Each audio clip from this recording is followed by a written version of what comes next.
Jason, you guys know whether or not Brook will play tonight? Brook will be out. With Brook, when you see a guy who's had a left ankle sprain before go down like that, what goes through your mind?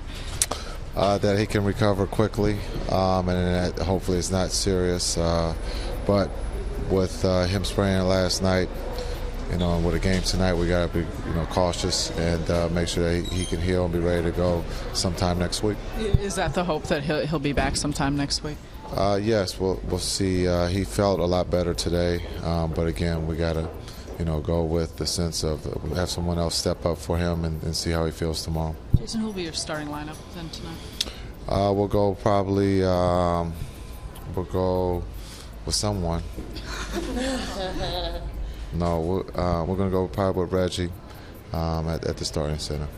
What's the challenge of going without your big man against a team like this with such a big front line?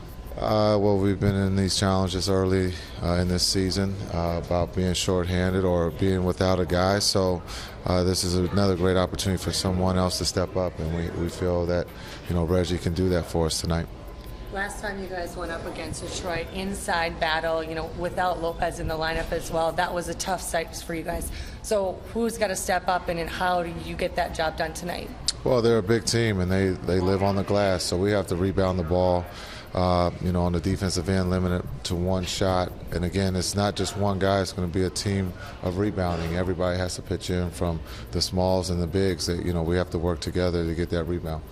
Jason, will Paul come off the bench again tonight? Yeah, we'll go the same way with Paul coming off the bench and Reggie being the change for Brook. There's been a lot of trade talk. You're mostly a veteran team, but do you ever take any of the younger players aside and say, don't pay attention to any of that? You got younger guys like Tyshawn and Mason around who really haven't been through this that many times.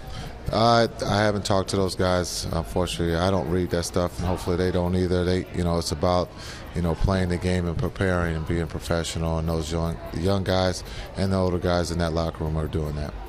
What's encouraged you the most in the last 3 games? Because obviously, 3-game winning streak is, in the scope of the season, not a real big deal. But what's given you the biggest hope? Health, starting with our health, and then on the defensive end, guys, being able to, one, rebound the ball, but guys are, doing what they're asked to on the defensive side, and then offensively, guys are sharing the ball, and it helps with, have your point guard back. Can you see a different offense without Brook in there? I mean, maybe a faster, more motion. I mean, what are you looking out for with Darren in there and without Brook? To stay with our principles, and so that's as simple as it gets. We're not going to change anything without Brook in the game. We're going to look to get the ball inside and work in out.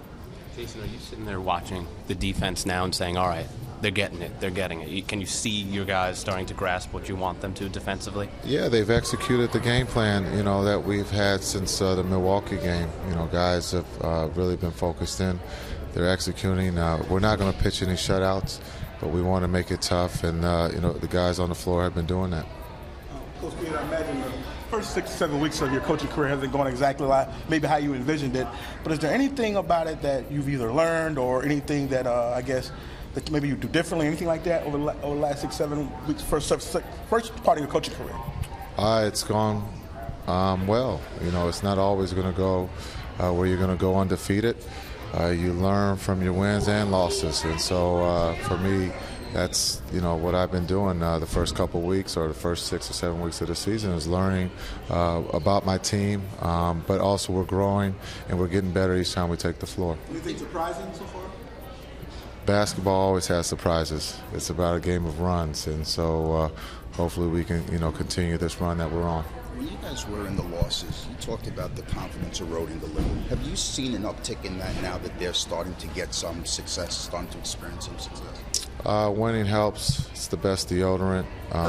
You feel good. The bumps and bruises go away. But, those guys in that locker room, understand maybe going through a tough, stretch there where we weren't winning. They stayed the course. And when you have a veteran group of guys who know the season's not always going to be about, being on the up. Sometimes there's going to be a down period. And how do you, stick together? How do you continue that trust? And that locker room, stayed together. And that's why things have turned around. Was deodorant a personal reference there? No, that's not personal. No, perfume, cologne. No, not at all. You're fine. You guys have talked a couple times about noticing on the standings in the East have worked out your benefit given your start. Do you look at a stretch like this coming up and see that as an opportunity to get yourselves right in some games that you win? You know, we're sitting in a place where we could maybe be in first place at the end of the night. You know, that probably wasn't talked about a week ago. So that's how, you know, things can change fast in this league. And so, again, guys have stayed the course. We're fighting, you know, to win games. And again, tonight, you know, one of the small things is that we have the opportunity to get closer to first place.